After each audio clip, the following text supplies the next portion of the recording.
पिछले क्लास में पिछला जो 2 क्लास हुआ है उस 2 क्लास में हम लोग पढ़े क्या क्या, थोड़ा इसको थोड़ा सुन लें एक बार। पहले आपको बताया गया कि ऑर्गेनिक केमिस्ट्री क्या है, इसकी ज़रूरत क्यों पड़ी, कहाँ से ये आया। फिर ऑर्गेनिक कंपाउंड क्या होता है, इसका मॉडर्न डेफिनेशन, इसका ओल्ड डेफिनेशन, ऑर्गेनिक केमिस्ट्री का भी ओल्ड डेफिनेशन और मॉडर्न डेफिनेशन। फिर आपको बताया गया कि ऑर्गेनिक कंपाउंड में मेनली 6 एलिमेंट का ही ज़रूरत 9 एलिमेंट का ज़रूरत पड़ता है। टोटल 9 एलिमेंट का ज़रूरत पड़ता है मेनली, जो घूम फिर के आता ही रहता है। और उसी सभी एलिमेंट पर हम ये अभी जान रहे हैं, उसी सभी एलिमेंट के बारे में हमको यह पता अभी चल रहा है कि वह किस किस तरीके से बॉन्ड का निर्माण करता है और किस स्थिति में वह बॉन्ड का निर्माण करता है। तो आप देख रहे थे कि उस 9 एलिमेंट को हम 3 डिपार्टमेंट में बांट दिए थे। हाइड्रोजन, नाइट्रोजन, ऑक्सीजन और फ्लोरीन एक पार्ट था, कार्बन एक अलग पार्ट था, और अलग टाइप का था सल्फर, क्लोरीन, ब्रोमीन, आयोडीन और ब्रोमीन। जिसमें पहला पार्ट पर पूरा काम खत्म हो चुका है, कार्बन पर भी काम खत्म हो चुका है। तीसरे पार्ट में हम लोग इन किए हैं, जिसमें सल्फर के बारे में शायद बता दिए थे, क्लोरीन भी बता दिए थे, क्लोरीन होमवर्क दिए थे। तो क्लोरीन होमवर्क दिए थे तो उसको हम थोड़ा क्लियर कर लें क्लोरीन को। क्लोरीन के बाद बाकी अगला सब क्लियर कर लेंगे, फिर आगे का टॉपिक में हम लोग इन कर जाएंगे, ठीक है। तो हमारा जो फ्लोरीन, जिसका एटॉमिक नंबर कितना होता है 9, फ्लोरीन नहीं सॉरी क्लोरीन, हाँ क्लोरीन लिखेंगे तो 17 हो जाएगा। इसका कन्फिग्रेशन होगा ना नियन,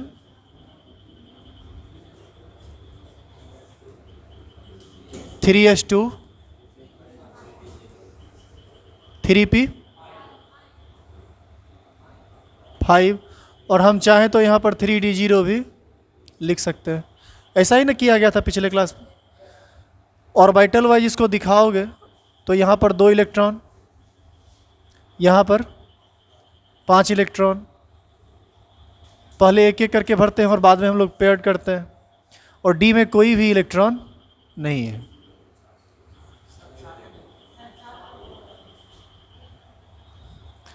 ये ग्राउंड स्टेट कन्फिग्रेशन है इसका, और ग्राउंड स्टेट कन्फिग्रेशन में अनपेयर्ड इलेक्ट्रॉन की संख्या कितनी है, केवल एक। तो इसकी वैलेंसी कितनी होगी 1। वैलेंसी को वैलेंसी चलेगा, कभी कभी चलता है ये। और इस स्थिति में इसके पास लोन पेयर कितना रहेगा 3।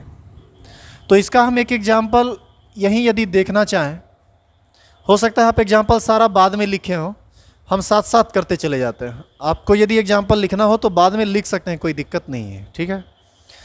जैसे HCl में हाइड्रोजन क्लोरीन के साथ सिंगल बॉन्ड के द्वारा जुड़ा होता है, और क्लोरीन पर इस स्थिति में कुल कितना लोन पेयर रहता है 3। तो आप देख सकते हो कि क्लोरीन कितना कोवैलेंट बॉन्ड बनाया 1, और जब ये 1 बॉन्ड बनाया तो टोटल लोन पेयर इस पर कितना आया 3। और यदि मैं टोटल नॉन बॉन्डिंग इलेक्ट्रॉन की बात करूं तो वह कितना है 6। नॉन बॉन्डिंग इलेक्ट्रॉन का मतलब एटम के आउटर मोस्ट सेल का वह इलेक्ट्रॉन जो बॉन्ड फॉर्मेशन में भाग नहीं लिया है, उसी को हम लोग नॉन बॉन्डिंग इलेक्ट्रॉन कहते हैं। तो आप देखिए इस केस में क्लोरीन केवल एक ही बॉन्ड ना बना पाया। अब आगे का एग्जाम्पल हम आगे देखेंगे। यहाँ तक कोई दिक्कत है क्या इसमें? यदि एग्जाम्पल लिखना चाहते हो तो नीचे में साथ साथ लिखते चलना, ठीक है, क्योंकि हो सकता है तुम एग्जाम्पल नहीं लिखा होगा सब। क्लोरीन कोवैलेंसी 4 तरह का दिखाता है, 1 भी दिखाता है, 3 भी दिखाता है, 5 भी दिखाता है और 7 भी दिखाता है। हम अभी केवल 1 देखे हैं, 3, 5 और 7 बचा हुआ है। और कैसे ये दिखाता है 3, 5, 7, ये सब हम जब आगे पढ़ेंगे तो समझ में आ जाएगा। लेकिन जब 1 कोवैलेंसी दिखाएगा तो उसका एग्जाम्पल ये होगा।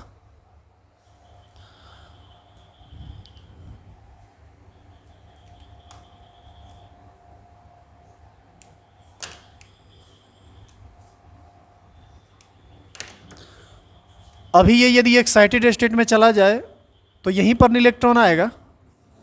तो बताइए इसका कन्फिग्रेशन, रिजल्टिंग कन्फिग्रेशन क्या होगा? अब इसका रिजल्टिंग कन्फिग्रेशन होगा, S में 2 बचेगा,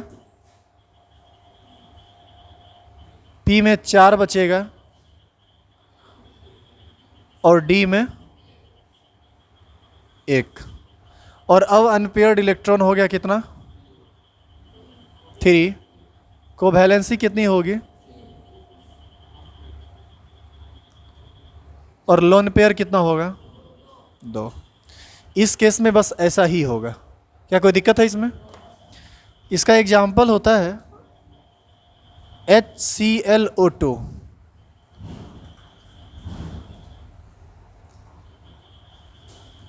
इसको बोलते हैं हम लोग क्लोरस एसिड। और ध्यान रहे, यह एक, बैठ जाइए जल्दी।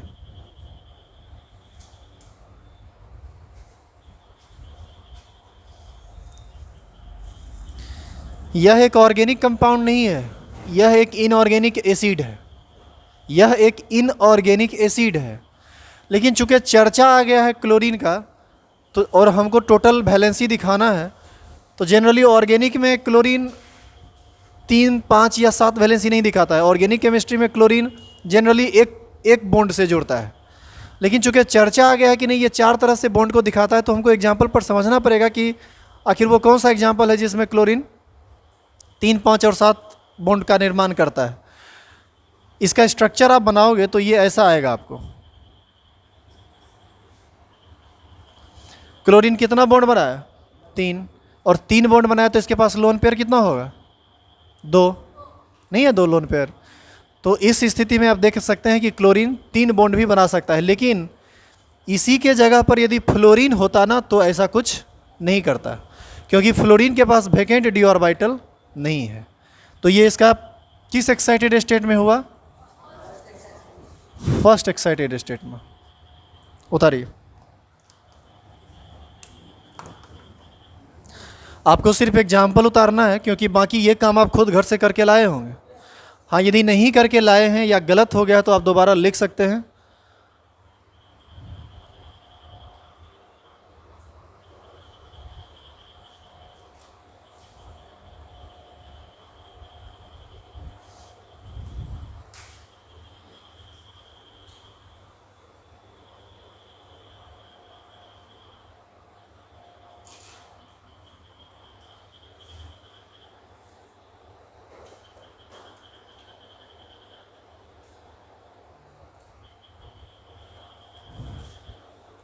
हो गया, उतार लिए। एग्जाम्पल मिटा रहे हैं क्योंकि हम नेक्स्ट एक्साइटेड स्टेट में जाएंगे, तो उसको थोड़ा वहाँ लिखेंगे तो ज़्यादा बेहतर समझ में आएगा। नेक्स्ट एक्साइटेड स्टेट में यदि ये जाएगा तो यही इलेक्ट्रॉन अब अनपेयर्ड होगा और इसी जगह पर ना आएगा। तो क्या बनाएगा ये बताइए, S में 2, P में 3 और D में 2। इस स्थिति में अनपेयर्ड इलेक्ट्रॉन हो जाएगा 5, कोवैलेंसी भी हो जाएगा 5, लोन पेयर 1। और इसका एग्जाम्पल होता है HClO3। इसको हम लोग क्लोरिक एसिड बोलते हैं। यह भी एक इनऑर्गेनिक सब्सटेंस, इनऑर्गेनिक एसिड है यह।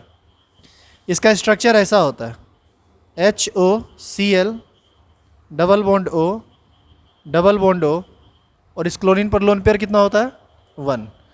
अब देखिए, 1, 2, 3, 4, 5, टोटल 5 अनपेयर्ड इलेक्ट्रॉन है। टोटल बॉन्ड भी 5 बना है, 2 डबल और 1 सिंगल। तो बॉन्ड वही बनाया होगा जो अनपेयर्ड होगा, और जो अनपेयर्ड होगा मतलब यहाँ पर जो अनपेयर्ड है, और जो पेयर्ड है वही लोन पेयर के रूप में क्लोरीन के पास रह गया। तो आप देख सकते हैं कि यहाँ एक लोन पेयर और 5 को वैलेंसी फुलफिल कर रहा है ये। और ये है इसका सेकेंड एक्साइटेड स्टेट।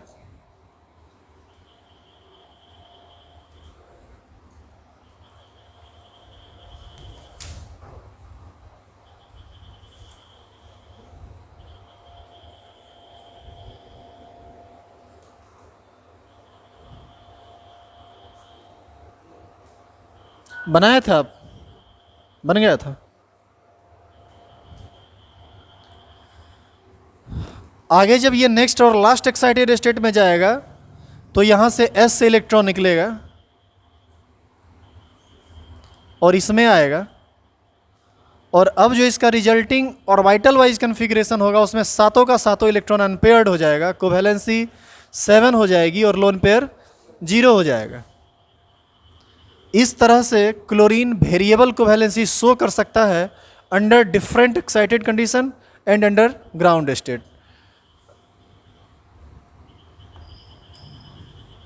यहाँ पर 1 बचेगा, यहाँ पर 3 बचेगा और यहाँ पर भी 3 बचेगा। यहाँ अनपेयर इलेक्ट्रॉन हो गया कितना 7, कोवैलेंसी हो जाएगी 7, लोन पेयर हो जाएगा 0। और इसका सबसे बढ़िया एग्जाम्पल होता है HClO4, इसी का नाम है पर क्लोरिक एसिड।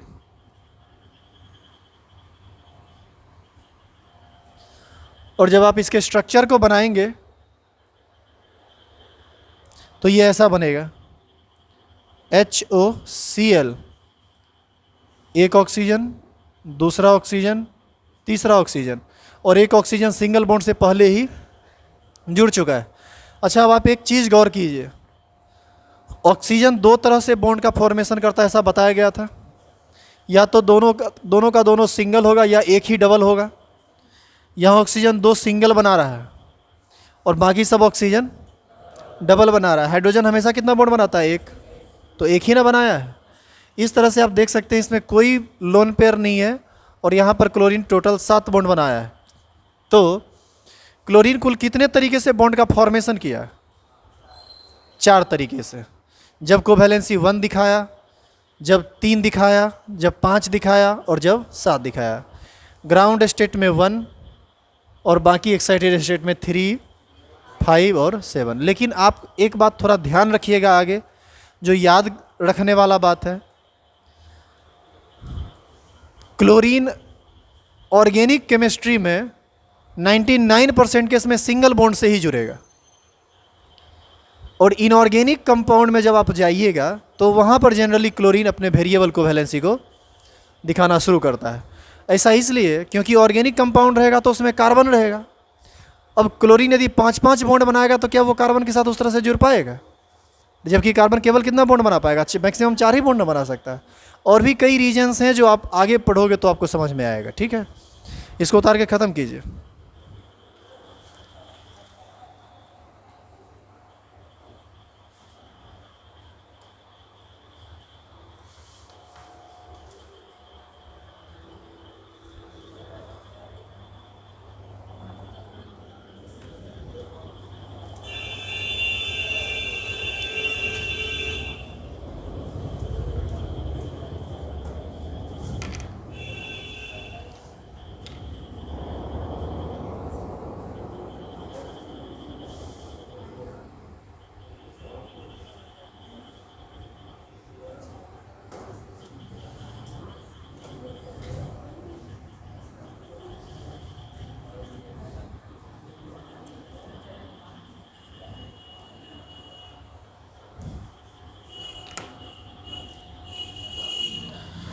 क्या जी मिटा दें इसको? अब मिटाने से पहले सुनिए, आप बचा कौन कौन? अब केवल अब 2 ही ना बचा हुआ है, एक ब्रोमीन और एक आयोडीन। देखो, ब्रोमीन, आयोडीन, क्लोरीन और फ्लोरीन, ये सब एक ही ग्रुप का एलिमेंट है और कॉमनली हम लोग इसको हेलोजन बोलते हैं। कॉमनली इसको एक्स से इंडिकेट किया जाता है, कैपिटल एक्स से। ठीक है, फ्लोरीन और क्लोरीन में अब अंतर क्या है सो बताइए तो, मतलब बॉन्ड के फॉर्मेशन के रिगार्डिंग। फ्लोरीन केवल एक बॉन्ड बना सकता है, वह एक्साइटेड कंडीशन में नहीं जाएगा। क्यों नहीं जाएगा? क्योंकि उसके पास वैकेंट डी ऑर्बिटल नहीं होता है। लेकिन क्लोरीन के पास वैकेंट डी ऑर्बिटल होता है और यह एक्साइटेड कंडीशन में जाएगा। एक्साइटेड कंडीशन में जाकर यह डिफरेंट टाइप्स के बॉन्ड का फॉर्मेशन करेगा। तो फ्लोरीन क्लोरीन में ये अंतर है, लेकिन क्लोरीन में, ब्रोमीन में और आयोडीन में कोई अंतर नहीं है। जब आप इसका कन्फिग्रेशन लिखेंगे, जो रेस्ट दो एलिमेंट बचा हुआ है यानी ब्रोमीन और आयोडीन, तो देखिए क्या आएगा, हम आपको बता देते हैं, चूँकि अगला हम बताने वाले नहीं हैं, वो अपने आप आपको समझ में आ जाए। यदि क्लोरीन समझ गए हो तो ब्रोमीन आयोडीन एकदम सिमिलर होता है उसके। कैसे ऐसा होता है आप उस बात को समझिए। यहाँ क्लोरीन जब आप लिखे हैं तो अंतिम में आया है ना 3s2 3p5 3d0, और यहाँ पर एक नोबेल गैस नियन आया है। इसी केस में जब आप ब्रोमीन का लिखेंगे जिसका एटॉमिक नंबर 35 होता है, क्लोरीन में आपको ये आया है कन्फिग्रेशन, इसी में यदि आप ब्रोमीन का लिखोगे तो इस नियन की जगह आ जाएगा आर्गन, और ये हो जाएगा 4s2 4p5, और बीच में बस एक आ जाता है 3d10 के आसपास कुछ आ जाता है। ऐसा हम देख के बता देते हैं। ब्रोमीन जिसका एटॉमिक नंबर मान लीजिएगा क्या, ये 35 होता ही है। कन्फिग्रेशन लिखेंगे तो ये आएगा आर्गन 4s2 3d10 4p5। देख लो बढ़िया से, 18 + 2 20 + 10 30 और 5 आया ना जी। इसी को हम यदि थोड़ा रीअरेंज करके लिखें, सेम ऑर्बिट के सब ऑर्बिट को एक साथ दिखाएं, तो इसी कन्फिग्रेशन को ऐसा भी लिखा जा सकता है। आर्गन 3d10 को पहले ले लीजिए और अंतिम में 4s2 4p5। इलेक्ट्रॉन चौथा तक गया है तो बात डी की भी होगी, और यहाँ पर 4d0 आप लिख सकते हैं या नहीं। अब आप गौर कीजिए कि 4s2 4p5 4d0 3s2 3p5 3d0। देखिए लास्ट कन्फिग्रेशन मैच कर रहा है कि नहीं। जो d10 है उससे तो आपको कोई लेना देना है ही नहीं, चूँकि वो फुल फील्ड है, वहाँ बॉन्ड फॉर्मेशन में कोई लेना देना उसका नहीं होगा। तो जिस तरह से ब्रोमीन, जिस तरह से क्लोरीन ग्राउंड स्टेट में एक बॉन्ड बनाया, उसी तरह से यह भी ग्राउंड स्टेट में कितना बॉन्ड बनाएगा, एक। एक्साइटेड स्टेट में, फर्स्ट एक्साइटेड स्टेट में 3, सेकेंड एक्साइटेड स्टेट में 5 और थर्ड एक्साइटेड स्टेट में 7। वहाँ पर आप डी का चर्चा बिल्कुल नहीं करेंगे क्योंकि डी से कोई लेना देना नहीं है। बात समझ में आ रही है। और अब आप ये सोच रहे होंगे कि डी से सर इलेक्ट्रॉन निकाल के फिर हम डी में भेजेंगे, तो आप एकदम गलत सोच रहे हैं। ये डी फुल फील्ड है। अरे भाई जैसे हम ये बोल रहे थे कि तुम एस से निकाल के यहाँ तक ले गया ना, तो यहाँ तक जाने के बाद भी अभी भी 2 डब्बा खाली है इसका ना। तो इसका ये मतलब नहीं कि D10 भरा हुआ है तो हम इससे भी इलेक्ट्रॉन निकाल के उसमें भरना स्टार्ट कर दें। ये इतना एनर्जी देखिए, ये इतना ज़्यादा स्टेबल होता है फुल फील्ड में डी ऑर्बिटल कि उसको उतना एनर्जी मिल ही नहीं पाएगा कि डी से इलेक्ट्रॉन 3d से इलेक्ट्रॉन निकल के 4d में चला जाए। तो बिल्कुल सिमिलरली बॉन्ड का फॉर्मेशन करता है कौन कौन, ब्रोमीन और आयोडीन।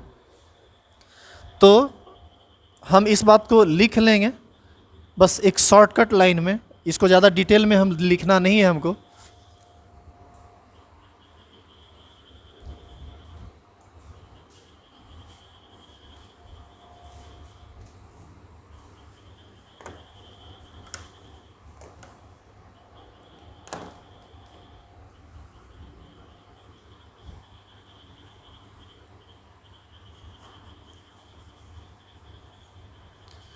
नेचर ऑफ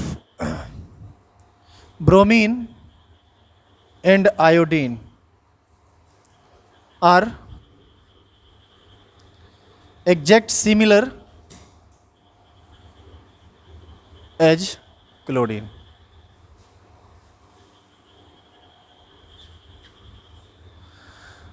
मतलब ब्रोमीन का भी वैलेंसी कितना कितना हो सकता है, 1 3 5 7, और आयोडीन का भी कितना हो सकता है, 1 3 5 7। ये आएगा ग्राउंड स्टेट में और ये सब आएगा एक्साइटेड स्टेट में। मैं एक बार फिर से रिपीट कर दूं, जब भी ब्रोमीन और आयोडीन आएगा तो ऑर्गेनिक केमिस्ट्री में वह सिंगल बॉन्ड ही बनाएगा। इनऑर्गेनिक एसिड या इनऑर्गेनिक कंपाउंड का जब निर्माण करेगा ये, तब जाके उसकी वैलेंसी 3 5 7 या हायर को वैलेंसी में ये जाता है।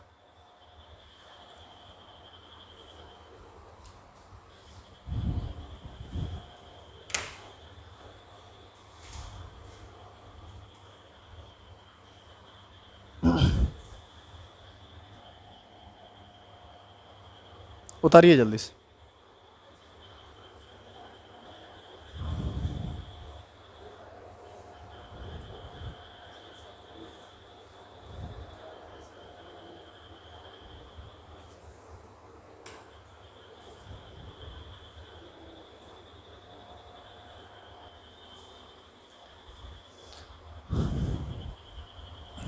देखिए अभी सुनिए इधर। अब हमारा अगला टॉपिक है the unique nature of carbon. अब ये कार्बन का यूनिक नेचर होता क्या है, पहले आप इसको समझिए। कार्बन एकमात्र ऐसा एलिमेंट है जो किसी दूसरे एलिमेंट की तुलना में कई गुना ज़्यादा अधिक कंपाउंड का फॉर्मेशन करता है। इतना कंपाउंड का फॉर्मेशन बाकी कोई भी एलिमेंट नहीं करता है। और यही फॉर्मेशन लार्ज नंबर में, यही कंपाउंड का यही फॉर्मेशन इसको इसका यूनिक नेचर का बना देता है। Unique nature in the sense कि ऐसा दूसरा और कोई नहीं करता, एकदम अद्वितीय टाइप का है, यही करेगा, दूसरा कोई इतना ज़्यादा कंपाउंड का निर्माण नहीं करेगा। इसीलिए हम लिखें कि carbon is a unique element because it form a large number of compounds with respect to others. मतलब दूसरे की तुलना में ये बहुत अधिक संख्या में लार्ज कंपाउंड का निर्माण करता है, इसीलिए कार्बन एक यूनिक एलिमेंट। और अब हम लोग पढ़ेंगे कि आखिर ऐसा क्यों, आखिर कार्बन यूनिक क्यों है, आखिर कार्बन इतने सारे कंपाउंड का फॉर्मेशन क्यों करता है। तो आगे इसी बात को हम लिख रहे हैं, the formation of such A large number of compounds of carbon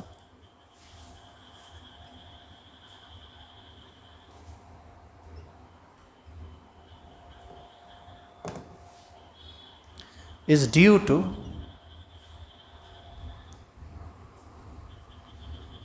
the following facts.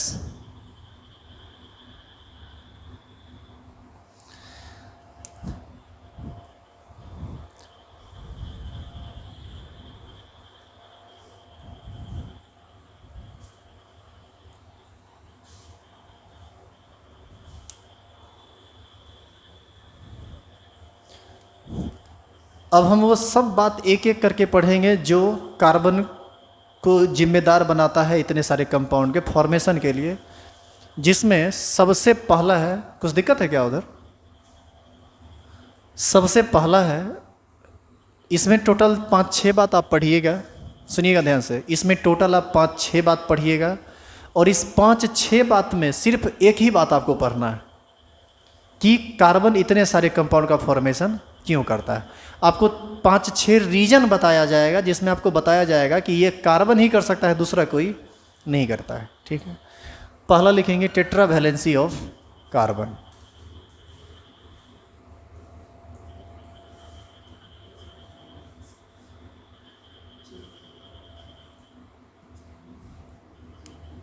लिखिए फटाफट।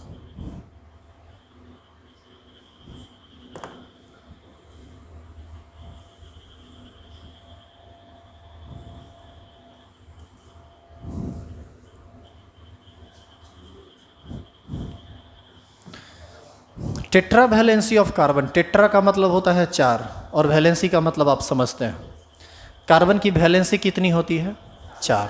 अब ये कार्बन की वैलेंसी कैसे 4 होती है ये बताने की ज़रूरत नहीं है, वैसे हम चर्चा यहाँ पर करेंगे, चूँकि यहाँ पर टोटल डिटेल में सारी बातों को लिखना पड़ेगा।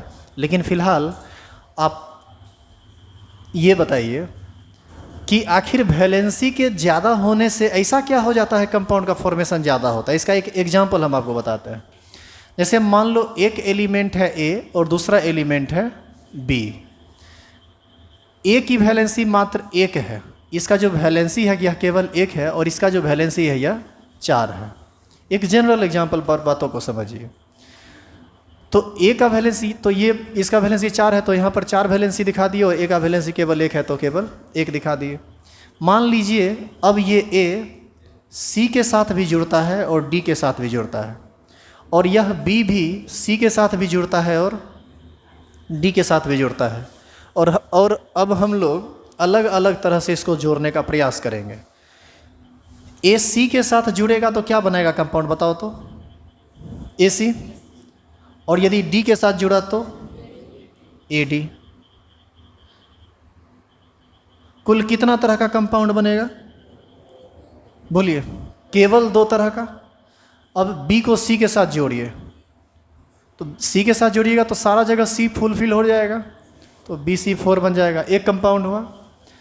अब डी को इसमें इन्वॉल्व करना शुरू कीजिए। आप ऐसा कर सकते हैं कि एक सी को हटा के एक डी जोड़ दीजिए, तो ये बन जाएगा BC3D। एक और सी को हटा के डी जोड़िए तो ये बन जाएगा C2D2, एक और C को हटा के D जोड़ दीजिए, तो ये बन जाएगा BCD3, और यदि सारा का सारा D जुड़ जाए तो ये बन जाएगा BD4। तो अब आप देखिए कि B केवल 2 एलिमेंट से जुड़ा 5 कंपाउंड बना दिया, और A 2 एलिमेंट से जुड़ा केवल 2 कंपाउंड बनाया। इसका मतलब ये हुआ कि हायर कोवैलेंसी वाला जितना भी कंपाउंड होता है वह सारा का सारा उसका क्षमता होता है कि वह अधिक से अधिक कंपाउंड को आपस में, मतलब अधिक से अधिक एलिमेंट को आपस में जोड़ सके और अधिक से अधिक कंपाउंड का फॉर्मेशन कर सके। तो इसी बात को हम लिखेंगे।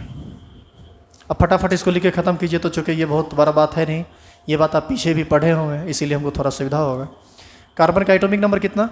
6, 1s2, 2s2, 2p2। आपको याद है यहाँ पर 2 इलेक्ट्रॉन हुआ था और यहाँ पर भी 2। अनपेयर्ड इलेक्ट्रॉन कितना है? 2। इसकी कोवैलेंसी कितने? 2। ये कौन सा कन्फिग्रेशन है, ग्राउंड स्टेट या एक्साइटेड स्टेट? Ground state. फटाफट इसको उतारिए।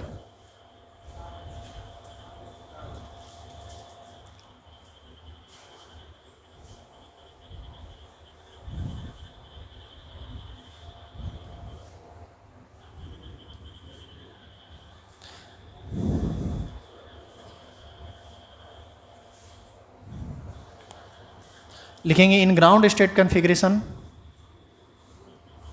पूरा लिखिए। In ground state configuration of carbon, comma, carbon has only 2 unpaired electron,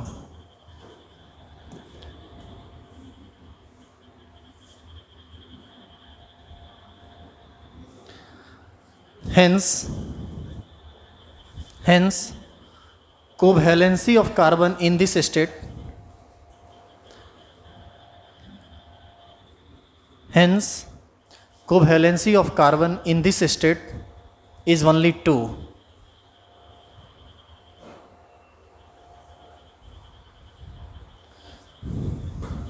But in this case,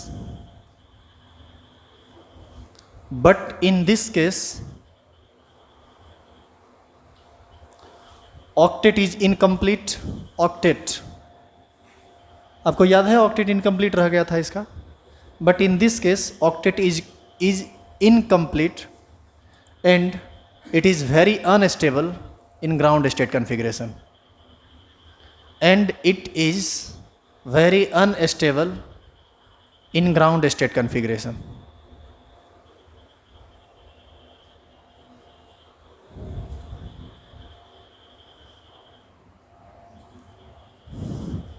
यहाँ तक पूरा हुआ। अब इसी को किस स्टेट में हम लेके चले जाएंगे? एक्साइटेड स्टेट में।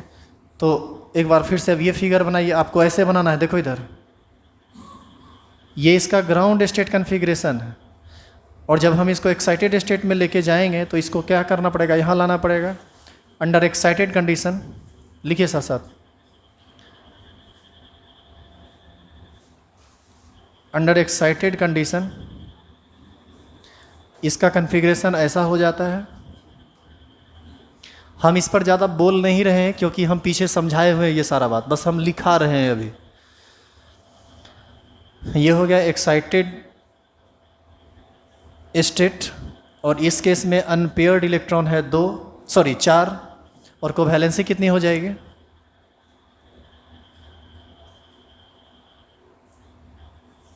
इसकी कोवैलेंसी इस केस में हो जाएगी 4।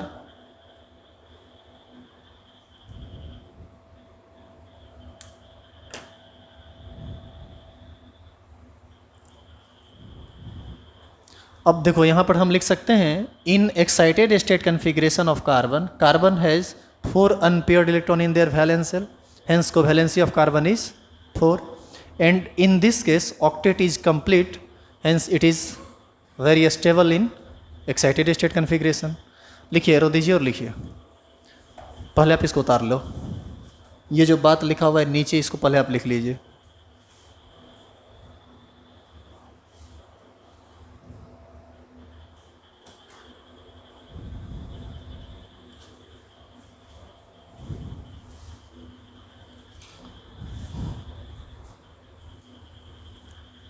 बोलना शुरू करें। लिखिए, इन excited state configuration of carbon, in excited state configuration of carbon, comma, carbon has 4 unpaired electron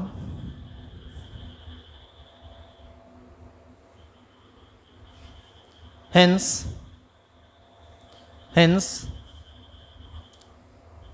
covalence is 4, hence covalence is 4। लिखेंगे इन दिस स्टेट, मतलब इन excited state, in this state octet of carbon is complete after bond formation। In this case octet of carbon is complete after bond formation, hence it is very stable।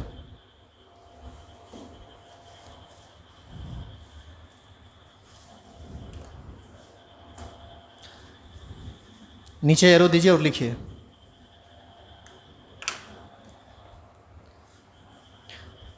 तो ज़्यादा सुनो, अब ये तो covalency की बात हो गई। जनरली कार्बन क्या कौन सा कितना बॉन्ड बनाएगा? 4। तो ये इसका जो हायर कोवैलेंसी है ना, यही इसको ज़्यादा कंपाउंड के फॉर्मेशन बनाने के लिए जिम्मेदार बनाता है। क्या कोई दिक्कत है इसमें? नीचे एरो देंगे और लिखेंगे the higher covalency of carbon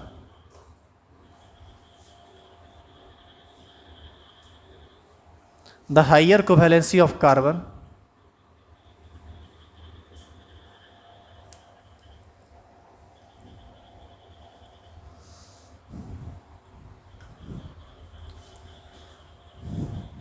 permits a large number of the higher covalency of carbon permits a large number of group attached to carbon, hence it form a large number of organic compounds, hence it form a large number of organic compounds। जो बात अभी आप लिखे हैं थोड़ा उसका मतलब समझ लीजिए। लिखा हुआ है कि the higher covalency of carbon permits a large number of groups attach to carbon. Carbon का हायर कोवैलेंसी ही इसको इस बात की आज्ञा देता है कि वह अधिक से अधिक ग्रुप को कार्बन के साथ जोड़ सके, जिसके कारण कार्बन बहुत अधिक ऑर्गेनिक कंपाउंड का निर्माण करता है। ये इसका पहला गुण है। तब आपके दिमाग में आएगा कि सर एक ऐसा कार्बन ही है जिसका कोवैलेंसी 4 होता है, क्या दूसरे का नहीं होता है? तो जवाब है हाँ, होता है। जैसे सिलिकॉन का भी होता है, सिलिकॉन का भी कोवैलेंसी कितना होता है? 4। लेकिन कार्बन इतना कंपाउंड का फॉर्मेशन सिलिकॉन नहीं करता है। और ये बात आप तब समझ पाएंगे जब आप इसके दूसरे यूनिक नेचर को पढ़ेंगे। अभी आप केवल एक ही बात ना पढ़े कि टेट्रावैलेंसी ऑफ कार्बन इसके लिए जिम्मेदार है। अभी ये टॉपिक समाप्त नहीं हो गया, इसमें 4-5 बात अभी बचा हुआ है। तो बाकी 4-5 बात जब आप पढ़िएगा तो आपको समझ में आ जाएगा कि कार्बन ऐसा किया लेकिन सिलिकॉन ऐसा नहीं करता है। तो अगला जो हमारा बात होगा वो कल होगा। सेकंड बात कल है।